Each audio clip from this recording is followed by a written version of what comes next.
I'm very pleased to welcome to Kyiv Post my dear friend, a veteran journalist, author, a long-time watcher of what used to be called the Soviet Union, now Russia, the region, Ukraine, author of some excellent books and studies, David Satter. Welcome to Kyiv Post. Oh, thank you, Bohdan. David, I want to take advantage of your presence to talk about the broader context. People are focused on the war, counteroffensives, bridges being blown up, missile attacks. But let's step back a bit. And I want to ask you, as somebody who's been following developments in this region for decades, how did we get to this situation in 2022 through 2023? It's an important question because it's a question that determines everything, yet it's rarely asked.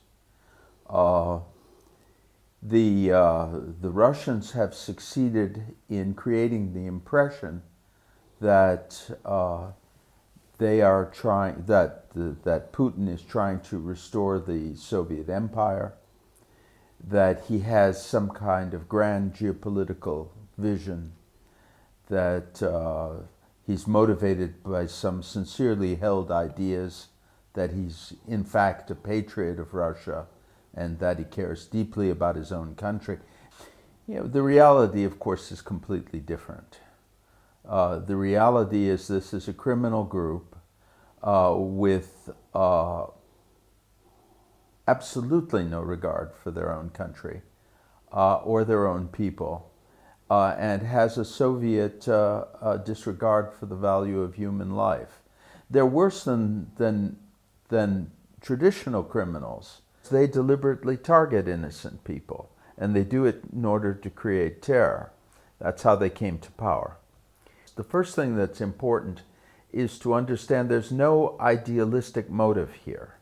There's no intellectual justification for what's going on. You have the drive of a criminal group to consolidate its power. If they could do that through other means, they would choose other means. But this attack on Ukraine and the earlier annexation of Crimea were viewed by them as the most reliable way, given the mentality that has been engendered in Russia, to marshal support for themselves. But did they not foresee the damage that would be caused, not just to Russia's reputation, but its economy, its markets, gas markets, energy markets, etc.? Or did they feel that the West was too feeble and would not respond appropriately? Well, the first thing is, I think it's pretty clear they thought this would be over quickly. This is a traditional Russian mistake. The Russians thought the Russo-Japanese War would be over quickly. They even thought that the war against Finland would be over quickly. They thought that the war in Chechnya would be over quickly.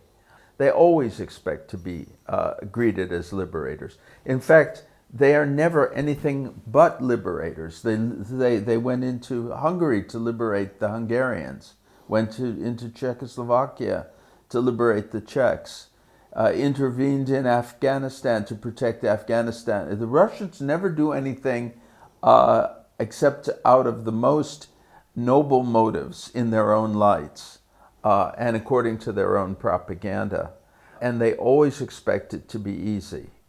And in this case, it was the same. They thought that Kyiv would fall in a matter of days, that the West would swallow the aggression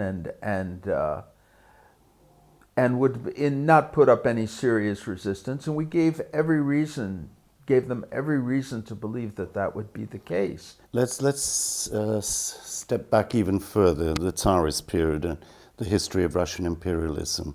There was Catherine, there was Peter, then there were Nicholases and Alexanders, and there was an empire, right? So the Ukrainians didn't really have a political identity or other non-Russians.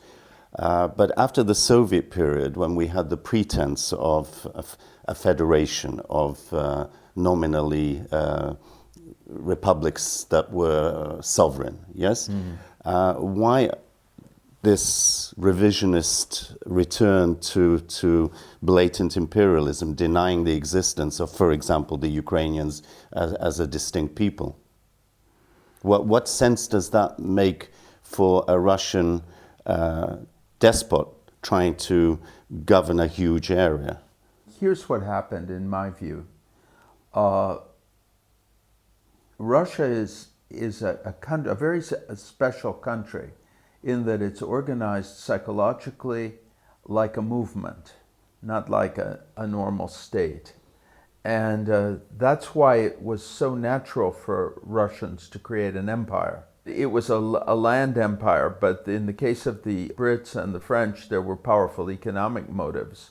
In the case of the Russians, there was some powerful psychological motive, as well as defensive and military.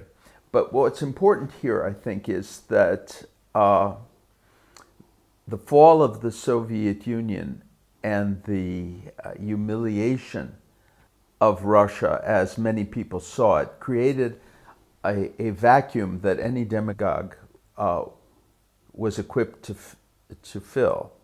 Russians, to their extreme discredit, take a certain amount of pride in making other countries and other people afraid of them. It's a very common expression in Russia. Don't you worry, the whole world is afraid of us. Well, after the fall of the Soviet Union, no one was afraid of them. And they felt that very acutely. And they wanted to make people afraid again and to feel important. And that's why the seizure of Crimea was greeted in Russia with absolute euphoria, nationwide euphoria. And the effect of that euphoria lasted for about 5 years before Putin's popularity rating again began to decline. And I think they were looking for a new boost to their popularity and guarantee of their hold on power. Remember what we said at the outset, that this is a criminal gang. It uses the psychology of the country, the imperial psychology, but it's not devoted to it. It uses that as a device of manipulation to the extent that they find it convenient for reinforcing their own hold on power. They will repeat all of the necessary things. Could you have imagined this? You were working in Moscow in what years? The late 70s? Or? I was there from 76 to 82, but I was going back after, and I lived there in 92, 93, and I went back there for long periods of time, right up until 2013 when I was expelled. But could you have envisaged something, developments of this sort at that stage? I did not envisage specifically that there would be an attack on Ukraine. I thought that they might attempt something in the Baltics, or certainly in the case of Georgia, or smaller republics where they were confident of victory. But what I did know was that the apartment bombings in 1999 put a terrorist in power in Russia and in control of the world's largest number of nuclear weapons. And I knew that something horrible was going to happen. I didn't know necessarily that it would be an invasion of Ukraine, although I would not have ruled that out. David, to conclude this first part, how do you think Putin will be remembered by the Russians? Putin the Great, Putin the Terrible, Putin the Idiot? Well, this is the task for the future. I mean, a great deal will depend on whether Russia receives what it needs most, which is honesty about its history. If the true story, beginning with how Putin came to power, becomes known in Russia, he'll of course be seen as what he is, as a usurper and someone who created an illegitimate regime, which was illegitimate from the very first day, and was the enemy of his own people. But that's going to take an intellectual and political process. which we can't be sure of. We can only hope for. Thank you. I've been speaking to David Satter, a renowned American journalist, expert on this part of the world, Ukraine, Russia, and the region generally. Thank you. We'll continue in the next part.